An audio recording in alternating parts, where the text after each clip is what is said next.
Well, ये America की भारत पर सर्जिकल स्ट्राइक है, सीधे शब्दों में कहा जाए तो ये अमेरिका की भारत पर सर्जिकल स्ट्राइक है। 50% टैक्सेस का मतलब कस्टम्स ड्यूटी, टैरिफ मतलब कस्टम्स ड्यूटी।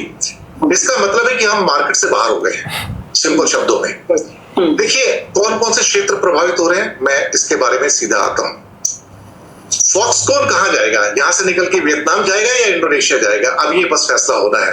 14.4 बिलियन डॉलर का इंडिया का एक्सपोर्ट है साहब, करीब करीब 1,22,000 करोड़ का ये एक्सपोर्ट हो जाता है। Pharma 12.7 billion, diamond 11.9 billion, machinery 7.1 billion, chemicals 3.6 billion, petroleum 3.2 billion, textile कुल मिला के टेक्सटाइल और गारमेंट्स 10 बिलियन, स्टील या metals 2.8 billion, auto parts 2.8 billion, marine products 2.5 billion. सवाल ये पैदा होता है कि यहां से कहां जाएंगे और कितने लोगों के जॉब्स इससे उजड़ जाएंगे, कितनों के घर उजड़ जाएंगे। आप सोचिए कि इकोसिस्टम हमने पैदा किया था मैड्रास और ये बेंगलोर की बेल्ट में, चेन्नई बेंगलोर बेल्ट पे लाखों लोग वहां पे काम करते हैं, मिलियंस, जो फॉक्सकॉन का सिस्टम था और बाकी वहां पर जो यूनिट्स आ रहे थे। अब उनके ऊपर अगर एप्पल फोन के ऊपर और बाकी फोन के ऊपर 50% का अगर टैक्स लगेगा, who is going to buy it यार। ये बड़ी सिंपल सी बात है, कौन खरीदेगा यहां से। तो फॉक्सकॉन के पास रास्ता क्या बचता है कि निकल जाओ यहां से। टेक्सटाइल, आपको यकीन नहीं आएगा, टेक्सटाइल और गारमेंट में सबसे ज्यादा लोग इंडिया में काम करते हैं, सब 4.5 करोड़ लोग काम करते हैं। मैं फिगर बता रहा हूं आपको, हमारा एक्सपोर्ट 10 बिलियन डॉलर का, यानी कि करीब 90,000 करोड़ का। इतने लोग, करोड़ों लोग बेरोजगार होंगे, क्योंकि हमारे कपड़े कौन खरीदेगा। जो बांग्लादेश और वियतनाम के 20% के ऊपर जो कस्टम्स ड्यूटीज है उसके ऊपर सारा सामान जाएगा। सोचने वाली बात है। Diamonds, we are out of market now. 30% हमारा डायमंड का एक्सपोर्ट सिर्फ अमेरिका को था, 1 लाख करोड़ का, 12 बिलियन का। 50 लाख लोग डायरेक्टली इनडायरेक्टली काम करते हैं, 15 लाख वर्कर जो बिल्कुल डायरेक्टली काम करते हैं, 8 लाख वर्कर सिर्फ सूरत में काम करते हैं। एक काली दिवाली उनका इंतजार कर रही है, मार्क माय वर्ड्स, एक काली दिवाली उनका इंतजार कर रही है। फार्मा 1,10,000 करोड़, 12.7 बिलियन, 25 लाख लोग फार्मा में काम करते हैं। सर आप 50% ड्यूटी मार देंगे और फार्मा के ऊपर अलग से 250% आ रही है अगले हफ्ते, हम बिल्कुल खत्म हो जाएंगे। हमारे ये 25 लाख लोग क्या करेंगे। We are the biggest generator of so called generic medicines, हम कहां जाएंगे। मुझे ऐसा लग रहा है कि 85 करोड़ 2011 के रिकॉर्ड के मुताबिक थे इंडियन 5 किलो राशन पे। अब जो होगा मेरे को लग रहा है 135 या 40 करोड़ आबादी होगी ना, तो उसमें से 130 के करीब ना 5 किलो राशन पे आने वाले, जो अमेरिका ने इन पे बम गिराया है, ये गाय के मूत पीने वालों पे। हमारे लोग क्या करेंगे इसके बाद। साहब हमारी करीब 22,000 करोड़ के श्रिम्प एक्सपोर्ट है, जिसमें से 77% आंध्र प्रदेश से है। लाखों लोग उसके अंदर इन्वॉल्व है, छोटे छोटे मछुआरे जो बेचारे काम करते हैं, लैंड के अंदर फार्म से, समुद्र से पकड़ते हैं और ये बेचते हैं। कैरिबियन से और लैटिन अमेरिका से 10% के ऊपर श्रिम्प आएंगे, हमारे 50% के श्रिम्प सर कौन खरीदेगा। तो हमारी छोटी छोटी खराद की मशीनें हैं, मशीनरी है, 7 बिलियन डॉलर, 60,000 करोड़ का हमारा एक्सपोर्ट। यहाँ पे करोड़ों लोग, छोटे छोटे लोग काम करते हैं, कृषि की मशीनरी, दूसरी मशीनरी ये जाती है, हमें कौन पूछेगा इसके बाद में। और साथ में ऑटो पार्ट्स, ये गारमेंट के बाद सेकंड बिगेस्ट पार्ट है। यहाँ पे millions of people are working और कहने को एक्सपोर्ट करीब 30,000 करोड़ के आसपास का है। लेकिन साहब ये लोग कहाँ जाएंगे आप बताइए ना। ये जो करोड़ों लोगों के ऊपर जो चोट लगी है, क्या इनकी काली दिवाली नहीं होगी। सर 50% मतलब है कि you go out of market. अच्छा, ये सिर्फ 87 बिलियन डॉलर की बात नहीं है। लोग सोचते हैं कि हमारा सिर्फ गुड्स के ऊपर इंपैक्ट आ रहा है। आप ये सोचिए पाकिस्तान, यूरोप और अमेरिका की मार्केट से कितने में बाहर हुआ था, 28 इस पे बाहर हो चुका था पाकिस्तान, मतलब मार्केट से बाहर हो गया था। जाहिर सी बात है, इतना महंगा प्रोडक्ट कौन खरीदेगा। इधर तो 50% है, पेनल्टी अलग लगाई हुई है। हमारा जो 387 बिलियन डॉलर का जो हमारा सो कॉल्ड सर्विसेज का एक्सपोर्ट है, उसमें से भी 55% जो अमेरिका को जाता है, जो 213 बिलियन डॉलर है। 87 मिलाओ तो 300 बिलियन डॉलर होता है। कि अभी सर्विसेज को इसमें काउंट नहीं किया गया है, उसके बारे में क्लैरिटी नहीं है। लेकिन अगर इनके ऊपर भी आता है, फिर हमने किया क्या अल्टीमेटली। हम 5 महीने से क्या झक मार रहे थे सबसे पहले बातचीत करनी शुरू की अमेरिका से, और आज तक हमने कुछ नहीं किया। हम किसी डील पर नहीं पहुंच पाए। हमारे लिए red line red line red line red line आप पड़े हुए हो। इरिटेशन होगा सामने वाले को। देखिए, वो ट्रांजैक्शनल प्रेसिडेंट है, उसे डील चाहिए। उसके सामने 27 ईयू के देशों ने घुटने टेके हैं। ब्रिटेन ने घुटने टेके हैं, जापान ने टेके हैं, साउथ कोरिया ने टेके हैं, इंडोनेशिया वियतनाम ने टेके हैं, ऑस्ट्रेलिया ने टेके हैं। सर, हम आइसोलेशन में नहीं जी सकते। ये यूरोपियन कंट्रीज और जिसका ये कंट्रीज का नाम ले रहा है, ये इससे पहले भी अमेरिकन की रखेली स्टेट्स है। ये याद रखना, ये जो कंट्रीज है ये अमेरिका की रखेली समझो इन्हें। तो उनका सरेंडर करना नहीं करना वो मैटर नहीं करता। तुम लोग जो थे रशिया की गोद से निकल के इधर बनने गए थे रखेल, उसने जो तुम्हारे साथ करा ना, तुम रशिया चाइना ना इसके रहे, और ना अमेरिका जो तुम्हारे साथ कर रहा वो तो तुम्हारा हाल हो ही गया है। तो मैक वर्ल्ड ग्रेट अगेन जो अनवे कर रहे थे ये उनके लिए।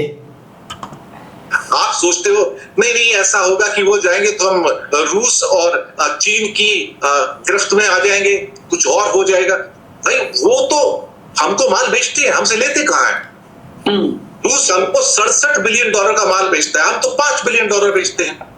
साथ में चीन 120 बिलियन डॉलर हमको देता है, हम तो 15 बिलियन डॉलर बेचते हैं। हमारे डॉलर कहां से आएंगे सर? माल खरीदने को डॉलर चाहिए आपको, डॉलर कहां से आएगा?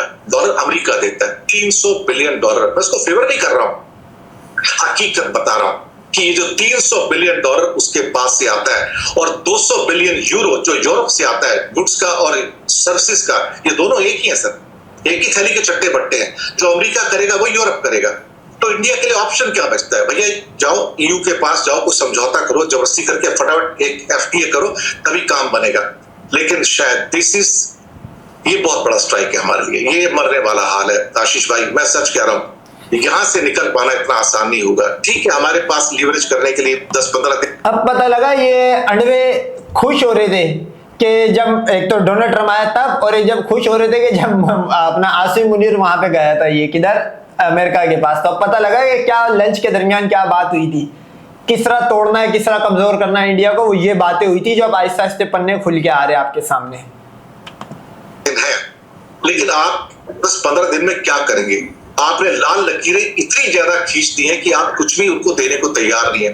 भाई कुछ तो ऑफर करो उनको। आप तेल खरीद लोगे, आप कुछ मिलिट्री वेस्ट खरीद लोगे, आप कुछ और खरीद लोगे, लेकिन इसके बाद अब मोदी जी का जो डिसीजन होगा वो देखने वाला होगा। अगर आप रिटेलिएट किए तो उसका अंजाम बहुत बुरा हो जाएगा। फिर रिटेलिएशन का मतलब है कि आप कुल्हाड़ी पर जाके पैर मार रहे हो साहब, क्योंकि उसके बाद 300 बिलियन डॉलर अगर चले गए फिर आपकी इकोनॉमी भर कर गिरेगी। आज 88 रुपए पे आपका रुपया है, आप देख रहे हो और 2 दिन में 90 क्रॉस कर जाएगा, ये मेरा अनुमान है, क्योंकि अब क्रैश होगा। आपके इतने सारे सेक्टर क्रैश होने जा रहे हैं साहब। आपका इंपैक्ट सोचिए कि मेगा इंपैक्ट है इकोनॉमी के ऊपर। आप अमेरिका को ये मत सोचिए कि मार्केट कहीं और ढूंढ लोगे, नहीं साहब, वो ज्यादा गुस्सा करेगा, आपको स्विफ्ट से बाहर निकाल देगा। बोलता ठीक है बाहर हो जाओ, मैं तुम्हारे डॉलर की पाइपलाइन ही बंद कर देता हूं, जैसे ईरान की बंद है, नॉर्थ कोरिया की बंद है, रशिया की बंद है। साहब ये काम अभी जो है ना इंडिया गवर्नमेंट के लिए अब रिटेलिएशन का नहीं होगा। सब टेबल पे बैठ के कुछ बात कर लो। टेबल पे बैठने का मतलब यही है कि एक बार फिर सरेंडर कर लो, क्योंकि सरेंडर जो होता है वो भी टेबल पे बैठ के ही होता है भाई। तो एक जगह और सरेंडर करने जा रहा है। 10-15 दिन है, सुलझा लो मामला, थोड़ा ले दे के, जिसे कहते हैं ना, बात निकाल लो। यहाँ पे ना अगर आप टकराओगे तो आप धक्का से सर टकरा रहे हो। लोग कहते हैं कि ट्रंप बहुत इनकंसिस्टेंट है, मैं कहता हूं ट्रंप कंसिस्टेंट है। वो जो कहता है वो करता है, इतना कंसिस्टेंट है, किसी को नहीं छोड़ता। वो अपने मित्रों को, ईयू को नहीं छोड़ता, अपने अभिन्न मित्र जापान को नहीं छोड़ा, उसने कोरिया को नहीं छोड़ा। सर एक साइड में मिलिट्री का ट्रायड बनाता है, क्वाड भी बनाता है, तो भी नहीं बख्शता उनको। This man spares no one. हम इस बात को क्यों नहीं समझते? दूसरी बात, हम कोई मिलिट्री माइट, और पूरी दुनिया, इवन अमेरिका के जो एनालिस्ट है वो भी ये बोलते हैं कि सिर्फ पाकिस्तान वाली कंट्री है जो अमेरिका को भी नहीं छोड़ती हर मामले के अंदर। तो पाकिस्तान की जो है वो इस time total win win condition है। अब सिर्फ हमें बैठ के खाना है और सामने वाली की चीखें देखनी है। जो डीलिंग 10 मई को जो हुआ, उसके बाद जो डेवलपमेंट हुई, ये सारे उसके नतीजे जो आप देख रहे हो। नहीं है, हम कोई इकोनॉमिक माइट नहीं है साहब। चाइना के पास मिलिट्री माइट भी है। तो ये तो अभी बोल रहे थे कि हम विश्वगुरु है, विश्वगुरु की तो 50% टैरिफ पे ये हो गया कि बस खत्म होने वाले अब हम। इकोनॉमिक माइट भी है। वो जब चाहे रेयर अर्थ की चाबी भर सकता है, वो चाहे तो सोलर की जो चाबी भर सकता है। उसके पास 10 चाबियां हैं, हमारे पास कौन सी चाबी है साहब? हमने तो अपनी मैन्युफैक्चरिंग को किल कर दिया। करने के बाद आज हनुमान का हथौड़ा है ना जिसको तुम लेके घूमते हो, सुअर के बच्चों, लेके चलो। हम इस दशा में है कि न घर के न घाट के। और ये सब करा है पाकिस्तान ने 10 मई के बाद। CEO and co-founder Semper. This is something, मुझे लगता है कि इट्स कैटास्ट्रॉफ फॉर इंडिया। ये हमारे ऊपर जो कल वो एक लैंडस्लाइड आया ना वहां पर धराली में, धराली का लैंडस्लाइड है इंडिया की इकोनॉमी के ऊपर। बच सको तो बचो, शायद ही कुछ बचेगा, क्योंकि इसका जो कास्केडिंग इफेक्ट है वो इकोनॉमी के बाकी सेक्टर पे पड़ेगा। अब तैयार रहना, ये बहुत बड़ा इंपैक्ट आएगा सर। ये सुनामी, ये बड़ी सुनामी है सर। ये 8 डिग्री का रिक्टर स्केल पे भूकंप है। आप इसको पहचानिए, आप इसके कास्केडिंग इफेक्ट को पहचानिए, आप इसका जो असर होगा दूसरे एरिया पे उसको पहचानिए। इसके द्वारा क्या होगा, आपका रियल एस्टेट टूट जाएगा। पैसा कहां से आता है? आईटी और बाकी क्षेत्रों से लोग बेरोजगार होंगे तो आपके मकान नहीं बिकेंगे, मकान नहीं बिकेंगे तो एफएमसीजी भी कमजोर हो जाएगा, साथ में पैसा नहीं होगा ना। इसके अलावा जो गैजेट्स आपके बिकते हैं, जो सो कॉल्ड सेल्स आती है सारी की सारी, वो टीवी ले लो, फ्रिज ले लो, वो नहीं बिकेंगे सर। सारी मार्केट क्रैश होती है सर। एक 12,200 एम्प्लॉय निकलने से टीसीएस के बड़े बड़े आर्टिकल आ रहे हैं कि आईटी सेक्टर पे क्या इम्पैक्ट है, रियल एस्टेट पे क्या इम्पैक्ट है, बाकी पे क्या इम्पैक्ट है। सर चूड़े हिल रही हैं हमारी, लेकिन हम शायद एक बड़े बहादुर बनने की कोशिश कर रहे हैं। मैं चाहूंगा कि सरकार शेख चिल्ली ना बने, सोच में आए, ले दे के बात करें और अपने जो ब्यूरोक्रेट्स हैं उन पे भरोसा करें, वो मामले को सॉल्व कर सकते हैं। ये नेता लोग जो कह रहे हैं ना कि हम ये कर दें, पीछे का 2 दिनों से बोल निकल के आ रहे हैं कि टीवी के ऊपर जवाब दे दिया, कड़ा जवाब दे दिया, करारा जवाब दे दिया, पता नहीं क्या क्या शब्द लिखे जा रहे हैं। ये बड़बोलेपन से थोड़े दूर हट जाए तो ज्यादा अच्छा है, क्योंकि सामने एक चट्टान है और आप अपना सर टकरा रहे हो। सर मत टकराओ, ये मेरा कहना है। भारत को आइसोलेट किया जा रहा है। This process has begin. European union ने कई सैंक्शंस जो हमारे ऊपर लगाए हैं, शिप्स पे लगाए हैं, कंपनियों पे लगाए हैं, वो उस प्रोसेस का हिस्सा है।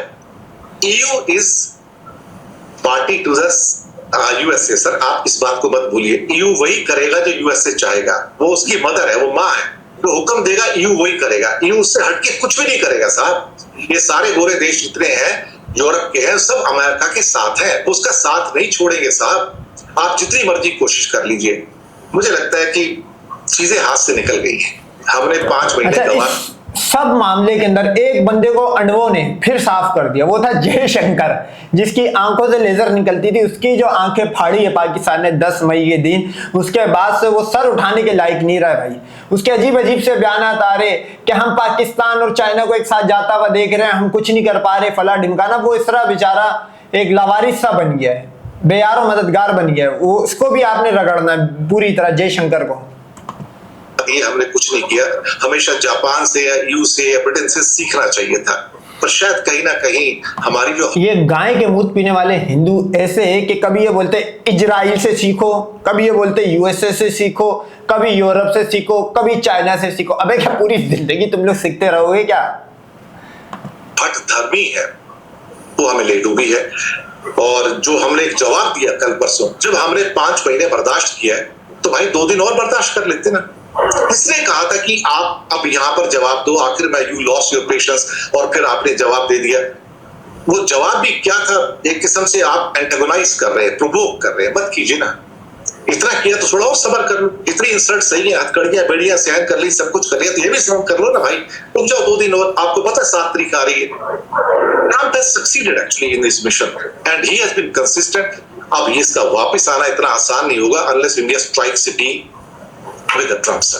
देखो वहां विटकॉफ भी बैठा हुआ है, वहां पे मॉस्को के, वो उसका दूत है, डोवाल भी बैठा है, पुतिन साहब तो है ही ना। वो एक अलग मुद्दा है, उसको हम मिक्सअप ना करें तो ज्यादा अच्छा है। हालांकि डोवाल अच्छा होता, अमेरिका से जाके बात करता, वहां जाके क्या कर रहा है भाई?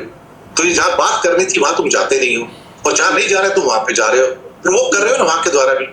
फिलीपाइंस पहुंच गए, अपना नेवल बेड़ा लेके वहां एक्सरसाइज कर रहे हो, वो चाइना गुस्से में बैठा है। भाई आप ऐसे काम कर क्यों रहे हो? अभी जब सारे मामला गर्म है तो आप ऐसे काम क्यों कर रहे हो, प्रोवोक क्यों कर रहे हो लोगों को?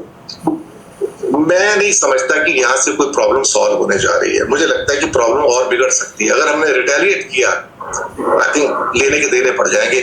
आप ट्रंप को अंडर एस्टिमेट कर रहे हैं। मैं खुद कहूंगा कि ट्रंप एक पागल आदमी है, लेकिन आप उसे अंडर एस्टिमेट कर रहे हो। आप जानबूझ के ना पत्थरों से अपना सिर नहीं तोड़ते साहब। सिर आपका है, चोट आपको लगेगी, पत्थर को नहीं लगेगी। तो आपको डिप्लोमेटिकली आंसर देना है उसका। How India has lost its diplomacy, I don't know. Who's guiding the leaders, these so-called leaders? उन्हें समझ नहीं कि कैसे उन्हें वक्तव्य देने, क्या बोलना है, क्या करना है। और वाहियात किस्म की चीजें हो रही हैं इस टाइम। जब आपने इतना पेशेंस रखा है तो आप 2 दिन में पेशेंस क्यों लूज कर रहे हो?